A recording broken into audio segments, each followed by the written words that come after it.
एक छोटे से गांव में गणपत नाम का जमींदार रहा करता था। वो बहुत ही चालाक और ठगी आदमी था। गणपत पूरे गांव में पैसे उधारी पर दिया करता था, लेकिन अपने लालच के कारण सभी गांव वालों से 2 गुना ब्याज लिया करता था। अरे सुनो ना, आज मेरा समोसे खाने का मन है। आप बाहर जा रहे हो तो मेरे लिए समोसे लेते आना। अरे समोसे तो बहुत ही महंगे हो रहे हैं और पूरे 20 रुपए का एक समोसा है। और अभी वैसे तो तुमने 2 दिन पहले ही समोसे खाए थे। रोज रोज समोसे खाओगी तो तुम्हारा पेट खराब हो जाएगा, इसलिए मैं समोसे लेकर नहीं आने वाला।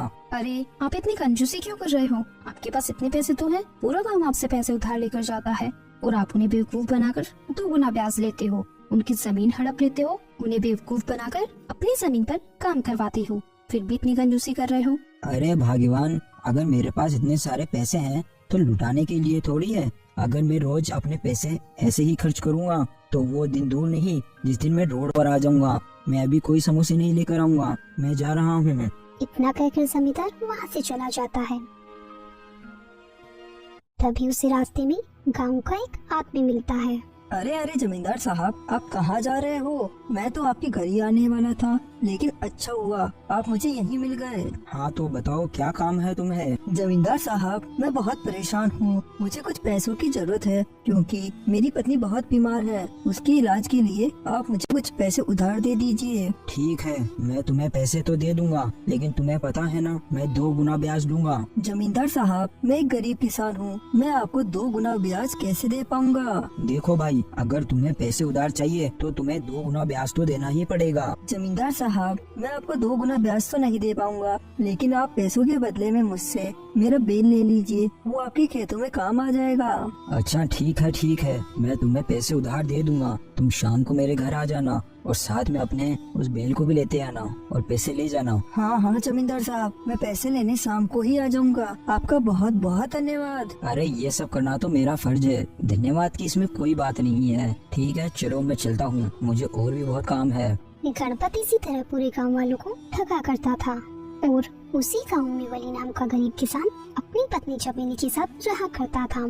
बली को जितने भी पैसों की आमदनी होती वो बेचारा उसी से अपना गुजर बसर किया करता था और बली गणपत जमींदार की जमीन पर काम किया करता था और बदले में जमींदार बली को फसल का कुछ हिस्सा दे दिया करता था। बली बहुत ही भोला था, इसलिए बली की पत्नी हमेशा बली के लिए चिंता में रहती थी। आप आज जमींदार की बातों में मत आ जाना, थोड़ा सतर्क रहना। हाँ भाग्यवान, तुम इस बात की बिल्कुल भी चिंता मत करो। क्या चिंता मत करो? वो हमेशा आपको ठग लेता है, लेकिन ध्यान रखना इस बार वो आपको ठग ना पाए। हाँ, मैं इस बार बिल्कुल दिमाग से ही काम करूँगा। हाँ, आप बिल्कुल सतर्क रहना और दिमाग से काम करना। जाओ, अब देरी हो रही है। फिर बली जमींदार के खेतों की ओर चला जाता है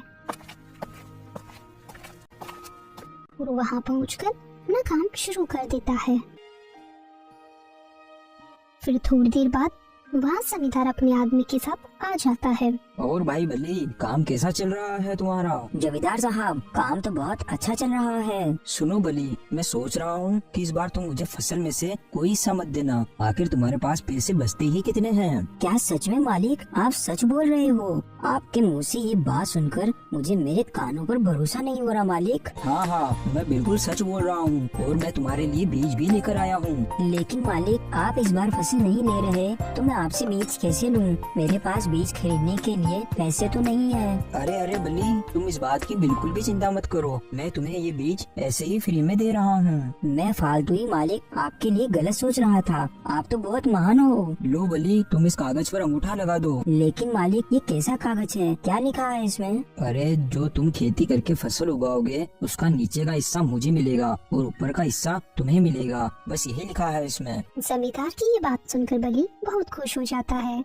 और अपने मन में सोचता है, अरे वाह वाह वाह, क्या बात है, इस बार तो फसल का ऊपर का सारा हिस्सा मेरा होगा। क्या हुआ बली, क्या सोच रहे हो तुम? लेकिन मालिक, आप किस चीज का बीज लेकर आए हो? ये तो तुम अपने घर जाकर ही देखना। अब तुम जल्दी से इस कागज पर अंगूठा लगा दो। मालिक, मेरी पत्नी कहती है बिना कागज के बारे में जाने उस पर अंगूठा नहीं लगाना चाहिए। अच्छा, तो तुम सारी बात अपनी पत्नी की ही मानोगे। अगर तुम्हें इस कागज पर अंगूठा लगाना है तो लगाओ, मेरे पास ज्यादा समय नहीं है। तुम्हारे जैसे और भी किसान है जो इस काम को आसानी से कर देंगे। फिर बली अपने मन में सोचता है, खेती करने के बाद ऊपर का हिस्सा तो मुझे ही मिलेगा। भला इसमें जमींदार साहब मुझे कैसे ठग सकते हैं? मैं अंगूठा लगा ही देता हूँ।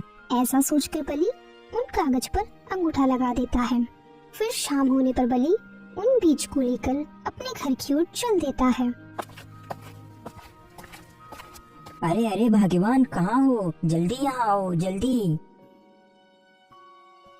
अरे क्या हो गया? क्यों इतना जोर से चिल्ला रहे हो? तुम्हें पता है, आज जमींदार साहब खेतों पर आए थे और उन्होंने कहा कि इस बार वो पूरी फसल अपन को ही देंगे और उन्होंने बीज भी मुझे फ्री में दिए हैं। हम उन्हें जितना बुरा समझते हैं वो उतने बुरे नहीं हैं। अरे लेकिन ये तो बताओ, ये बीज किस चीज के हैं? अरे भाग्यवान, ये तो मुझे भी नहीं पता। रुको मैं अभी देखता हूँ। फिर बलि जैसे ही बोरी में देखता है तो उस बोरी में प्याज के बीज थे। ये देखते ही बलि दुखी हो जाता है। अरे क्या हुआ जी, आपकी तबीयत तो ठीक है ना? अरे भाग्यवान, इस बार भी जमींदार साहब ने मुझे ठग लिया। ये तो प्याज के बीज है। अरे तो इसमें परेशान होने वाली कौन सी बात है? वैसे भी गर्मी आ रही है तो अपने प्याज खुद बिकेंगे।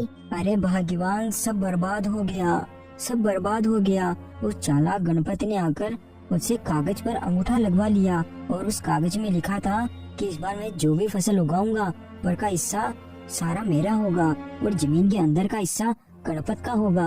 मैं तो बर्बाद हो गया भाग्यवान, बर्बाद हो गया। मैं जानती थी कि आप ऐसी ही कोई गलती करके आओगे। मैंने आपके जैसा इतना बड़ा बेवकूफ इंसान पूरी जिंदगी में नहीं देखा। अरे भाग्यवान, इसमें मेरी क्या गलती, तुम ही बताओ।